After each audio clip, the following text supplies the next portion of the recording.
Let's talk about the NBA a little bit. A story developing right here in Atlanta. Our David Aldridge reports the Hawks are open for business regarding Josh Smith. DA reports that during a meeting this week, Hawks management told Smith's representatives the team isn't willing to offer him a max contract this summer when he becomes a free agent. Smith recently publicly indicated he believes he's a max player, which in his case would mean a contract worth about $94 million over 5 seasons long. Smith around here has been something of a lightning rod, a divisive figure, a little polarizing with fans here. He was suspended by the Hawks last month by the team. At the same time, he's been a borderline all-star for a couple of years now and a unique talent. How many teams do you suppose would have interest in Smith as a max player, if that's what it takes? Well, there's going to be teams out there that have money, and, there's only so many players. And if you look at the talent level of this guy, he's a very good player. I think his game has improved over the last couple of years.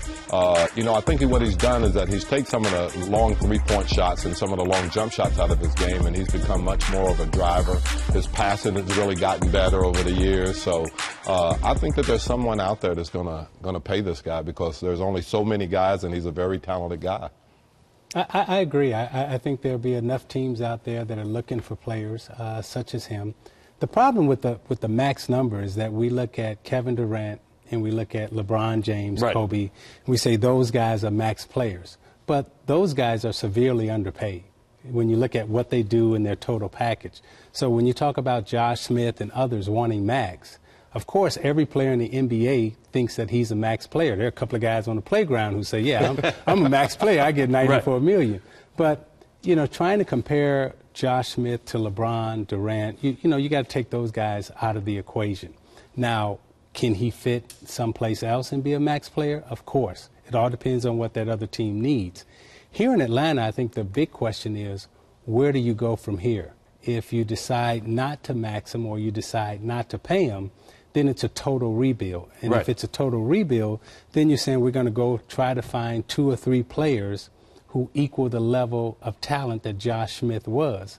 And history tells us that you always end up overpaying for those 2 or 3 guys that you think is going to take the place of that one star that you had. Plus, I think over the years in this league, great is better than too good. You can go out and get 2 really good players. Right. It still won't equal a great player. You spread that money around, but you don't have the guy you want. Yeah, it just doesn't work out. It's an interesting question for the Hawks, and the overhaul apparently began last summer when they made the deal to send Joe Johnson to the Brooklyn Nets. They dealt away Marvin Williams and then wound up with a bunch of one-year deals. They're committed to, I believe, only 3 players technically for next season. And Smith, for whatever reason, has become, as I said, a divisive figure here in Atlanta. The fans have gotten on him. He's become a symbol of what's been wrong with the Hawks over the last few years, and maybe it's just time for him to get a fresh start somewhere else. It may be. Once the welcome is worn out with the fans and you become the lightning rod, maybe it is time for you to go and play and be someplace else. But this is what I can guarantee is that when this guy leaves, whatever team that he joins, he's going to make a difference with that team, just as he's made a difference here. Atlanta started out, they were, one of the top 2, 3, 4 teams in the East. And before all this trade talk and, discontent started with him, he was playing pretty well. So where Atlanta goes from here, we don't know. I think Atlanta could very easily fall out of that 6th, 7th spot that they're sitting in right now and not make the playoffs this year. But I think another important part is that, they've had a change in management. And I think you got to look at what they're trying to get done now. What is this management team trying to get done? And obviously they got great guys in place. And Danny Ferry is the guy now. Danny Ferry, and I think he really knows what he's doing. So I think you got to figure out exactly what they're trying to get done too, and he may not fit into their plans. Could it be a case of could it be a case of Josh Smith winding up somewhere where maybe he fits in better? Maybe that's an up-tempo team. Atlanta's tried to do that a little bit. Is there a particular style that would suit him best, that would make sense to give him that kind of money? Well, style and play is everything. If Joe Montana would have got drafted by the Pittsburgh Steelers, he wouldn't be Joe Montana. Right. But, or somebody running the run and shoot back, back in those days. Being with the 49ers, as a quarterback, he's Joe Montana. So there's a style and a system for everyone.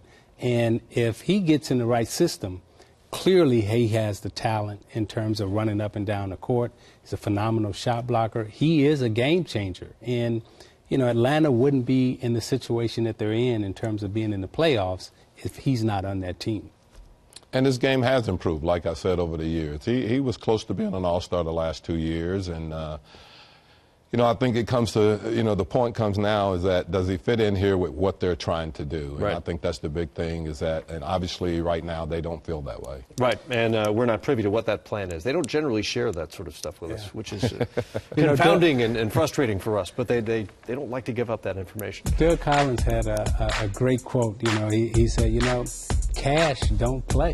You know, you can save all the money you want, but cash doesn't score. That's a great point. Hadn't made a jump shot in 65 years. Nope. All right, much more to come here on Game Time, presented by State Farm for a Friday night, including that whole D'Antoni system we've been talking about. We'll go to Alvin Gentry, a man who knows of what he speaks, to explain it.